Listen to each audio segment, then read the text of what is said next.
Welcome to the SVG-TV News for Wednesday, May 13th. I am Khalil Kato with the details. SVG now has 12 recovered COVID-19 cases following the receipt of results from the Caribbean Public Health Agency, CARPHA, yesterday. The results are from 23 samples sent on Monday. No new positive COVID-19 cases were reported. This means that there are now 5 active cases of COVID-19 in the country. A release from the National Emergency Management Organization, NEMO, said all PCR COVID-19 tests done on the Carnival Cruise Line crew members were negative and that the affected crew members were to be released from quarantine after final medical checks. The release stressed the importance of maintaining the public health measures currently in place, including hand hygiene, cough etiquette, physical distancing of at least 3 to 6 feet in public spaces, and strict adherence to quarantine and isolation. Additionally, it said the correct and safe use of face coverings when physical distancing is recommended, noting that these measures have proven to be very effective so far in slowing the spread of COVID-19 in SVG. The SVG Teachers Union is strongly opposed to the reopening of schools at this time, even if it is done in phases. On Radio Tuesday, Prime Minister Dr. Ralph Gonsalves announced that schools will be reopened on Monday, May 25th, but only for students sitting regional exams, which include grade 6 students who will be writing the Caribbean Primary Exit Assessment Examination, or CPEA, and 5th form students who will be sitting CXC and CSEC. During a recent radio program, Minister of Education Sinclair Jimmy Prince said they are looking to have schools reopened on a phased basis, starting with those who will be sitting regional examinations. In a telephone interview today with SVGTV News, President of the Teachers Union Oswald Robinson said a discussion was held yesterday with officials from the Ministry of Education, and they made their position clear that schools should not reopen anytime soon, even if it is done in phases. The union's head said his position has the full backing of the executive of the union and the majority of its members. Not change our position as a union. We have also conducted a poll of our membership, and the majority of our teachers do not wish to go back to school at this time. They do not wish to be engaged in the physical contact of students. We know that the majority of our teachers would have been engaged in virtual teaching, and we want to commend them for that and to give them the assurance that the Teachers Union continues to work and to represent them effectively. Robinson said while he is in favor of having students fully prepare for the external examinations, the Ministry of Education would be putting students' and teachers' health at risk by reopening schools when the COVID-19 situation is still fluid. There are some of our teachers who have special, unique medical conditions. There's some who are diabetic, issues related to cancer, kidney problems. There's some of our teachers who are both diabetic and hypertensive. Some of them cannot withstand covering a face with mask. Even using a mask could be a problem for them because of respiratory problems, you know. Some teachers have their kids at home and preschools are closed. They do not show how they are going to manage that. Okay? And then how are they going to supervise and execute the social distancing, traveling on the buses? Robinson said that the SVGTU will continue to engage the Ministry of Education with the hope that good sense prevails. The Teachers Union is saying let's keep our schools closed until we are able to manage this COVID, because we have just had some sailors coming in and they have been quarantined. Some of them have been quarantined. We still have a cluster, you know, and we still have to monitor the situation very, very carefully. The SVGTU's executive is expected to meet sometime soon to review its position based on information and discussions with the Ministry of Health. 8 more Vincentian sailors arrived home today on Carnival Freedom, a cruise ship with the Carnival Cruise Line. The arrival of these sailors comes just 4 days after the first batch of 80-plus returned home last Saturday, May 9th, on the Carnival Glory. On radio yesterday, Prime Minister Dr. Ralph Gonsalves made the announcement of the arrival of the 8 Vincentian sailors today, whom he said were on a cruise ship docked in Barbados. The returning sailors are asked to follow all health protocols and guidelines, including that of a 14-day quarantine either at their home or at a government-approved facility, which will be determined by the health authorities. PM Gonsalves disclosed that some of the sailors who returned home last Saturday breached quarantine and the police had to take action. The Prime Minister appealed to the returning sailors not to break the trust the government has placed in them, noting that the protocols for the safe repatriation of Vincentian nationals are to reduce the risk of the importation and subsequent transmission of COVID-19 in SVG. 1,153 persons here have reportedly signed up for unemployment benefits from the National Insurance Services, the NIS. This figure includes an additional 808 persons from the hospitality sector. These persons are expected to receive $300 monthly. Speaking on radio today, Prime Minister Dr. Ralph Gonsalves said that while some persons have already received their first benefit payment, he is not pleased with the pace of the processing of the applications.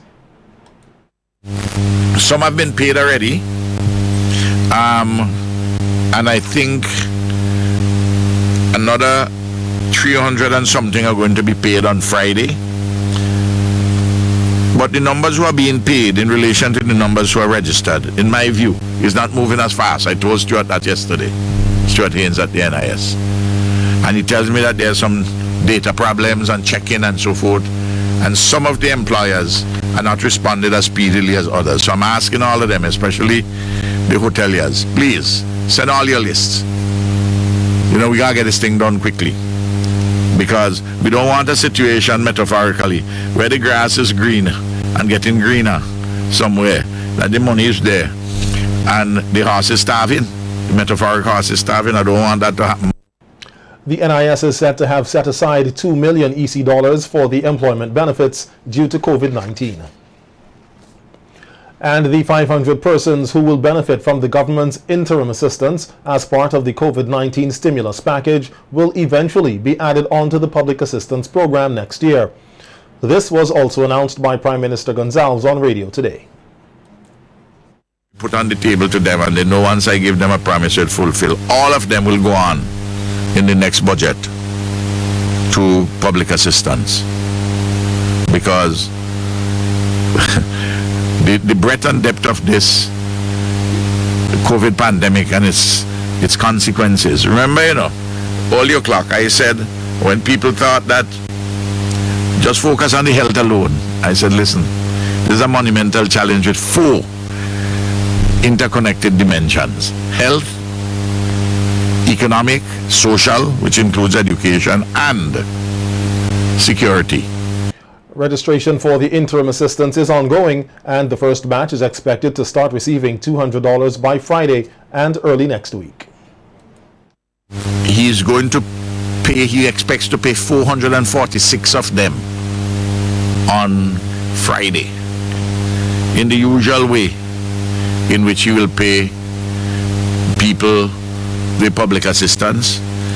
And the reason why the other 54, he said that they were, remember, you know, the public servants had a short time to compile this list. And I told Gustus, I said, listen, man, go with what you have. Don't wait until you get all 500. You can, if you have 446, go with them. And well, that was his inclination in any case. Similarly, registration continues for vendors who will now be paid next week. Hundreds of persons have reportedly sought help from the Salvation Army, depleting the food stock and leaving the organization not being able to satisfy the increased demand of persons requesting assistance. Head of the Salvation Army Food Hamper Distribution Committee, Captain Jermaine Gashlin, told SVGTV News that in 1 week, more than 250 hampers were distributed to various parts of the country, as they have decided to limit food hamper distribution at their head office in Kingstown due to the threat of COVID-19. So the first set that we do already, we do it because we did not have enough to give to the entire public. So we call a Calder, Kingston. We ask from the church members, also people in the community, if they know any shortage, anybody who cannot afford it, to just come and collect it. If they have a vehicle, come and collect it for them, just go on the delivery. And we have Spring Village also. They were able to, I believe they were the first person who came to collect the hamper. They were very happy about it because they did not know that if they will receive that hamper. Springville, a few people from Leo. Captain Gashlin said that they are not in the habit of turning away people, while pointing out that the majority of persons seeking help are single parents who are finding it quite more difficult at this time to feed themselves and their children. Let me tell you, for me, everybody in need, but there are some of us who are more in need than the other.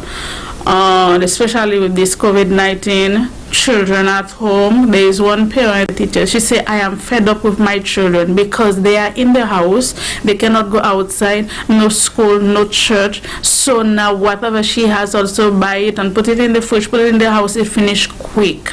Maybe somebody who could afford it, but at least cannot go to work. It's really hard now. So it's really hard. Even though I see other people also are helping with food vouchers also, it's really hard. Meanwhile, it was discovered over the weekend that the Salvation Army's church in Calder was burglarized with its audio appliances and other equipment stolen. Administrator of the church, Captain Ernest Gashlin, said due to services being held online, the church building has not been in use since March, and therefore they are not in a position to say exactly when the building was broken into. Captain Gashlin says that the discovery was made by a worker who went to clean the building. He is appealing to the person or persons who stole the equipment to return them. It was settled in a box, and they broke the back door. Somehow, I don't know what they used, but they forced the grill, because it was grilled, and they forced the grill and they opened it, right, and break the box that had the equipment, and then they took all of them away. So I'm calling on the person, if that person who took them, if that person still have them or whatever, just give them back, because it's not a good thing to steal people, a church equipment, or because it is for God's work, and that's really ridiculous, because to go in church, the equipment are blessed by God and using for God's service, and then to go and take it, that's really bad. And I pray that person will repent. The police are said to be investigating the matter, and persons are asked to contact them if they have any information relating to the incident. Firefighters with the fire department of the RSVG police force have been giving their all to put out fires, which are said to be on the increase island-wide. Fire Chief Superintendent Joel James is making a further appeal to members of the public to cooperate with the fire department during this time, noting that yesterday alone they had to respond to several fires, 2 in the Villa area and a massive bushfire in Argyle. Though some persons have been complaining about the slow response of the fire service, Superintendent James said they can only respond to a limited number of fires at a time, hence the need for everyone to play their part to reduce some of these fires, especially bushfires. The team which we have on duty at any given time can only be split in 2, which means that we can only use 2 fire appliances responding to fires. That is the reason if you report a 3rd bushfire, for example, like what happened yesterday, because the 2 fire appliances and the 2 teams which splitted would have responded to 2 fires simultaneously, the 3rd fire would have to wait until one of these fires which were reported before brought under control. So if the fire appliance having that report which you would have made on the third occasion responded, let's say half an hour later, you might believe that the fire department responded late. It's not that they would have responded late, it's just because they would have been on two fire scenes simultaneously. The fire chief said firefighters are carrying out their work with great sacrifice to ensure the safety of the nation, and they need all the support they can get. The fire department, when the staff goes out there to respond to fires, what we have to understand, the men and women, if they have to respond to multiple fires, you know they will be very much fatigued. They will be tired. There are times when they would go out there and fight fires almost on a whole day without any lunch, without any dinner. So that is why we are appealing to you, the perpetrators, you perpetrators out there. We are asking you to desist from setting fires. If you are caught, you will be charged and taken to court. Because you can be charged and taken to court. So please, this is your St. Vincent and the Grenadines. St. Vincent and the Grenadines belong to all of us. And what you do is a reflection of all of us. So I'm asking you again to desist from setting these bushfires. In a previous interview, Superintendent James said that there is a great difficulty in bringing perpetrators to justice, especially those guilty of lighting bushfires. He said persons must be vigilant and feel free to provide the police with information so these persons can be prosecuted. I am appealing to the environs to look out for these perpetrators. Look out for them and identify them to the police.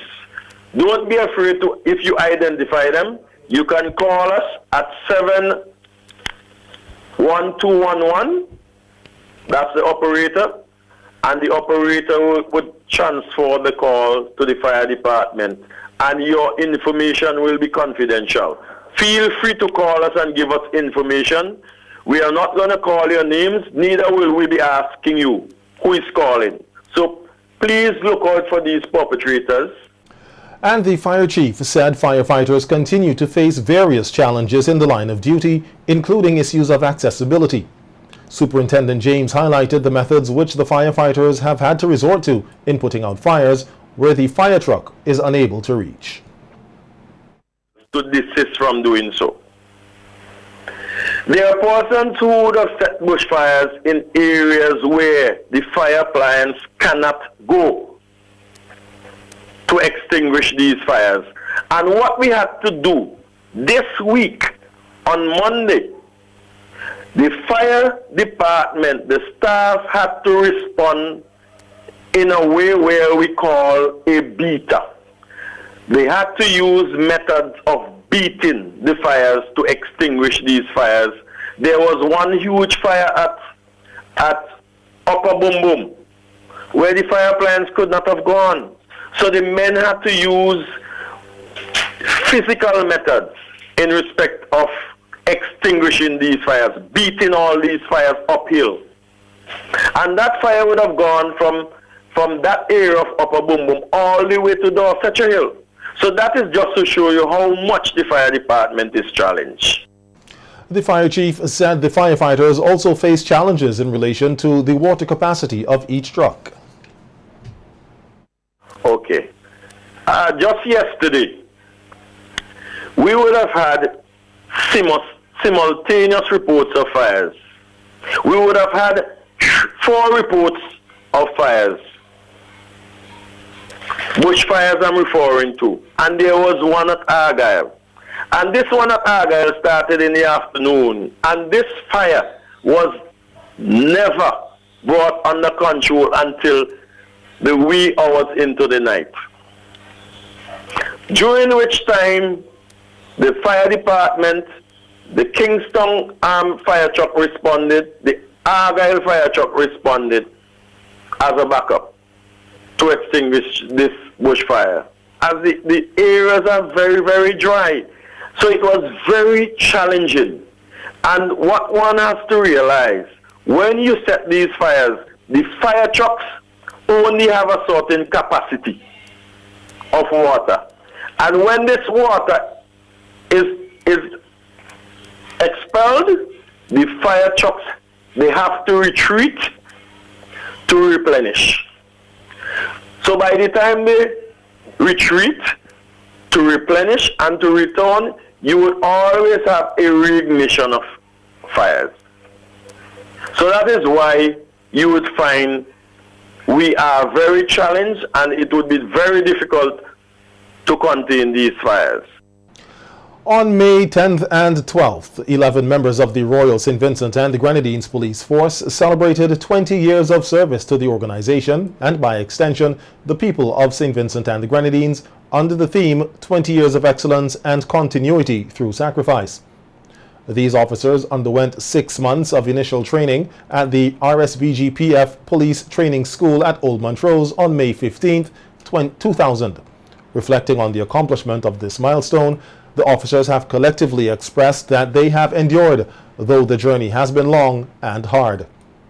The Commissioner of Police, Gazetted Officers Corps, and the rank and file of the RSVG Police Force extend congratulations to the officers on their achievement and contribution to ensuring the safety and security of SVG.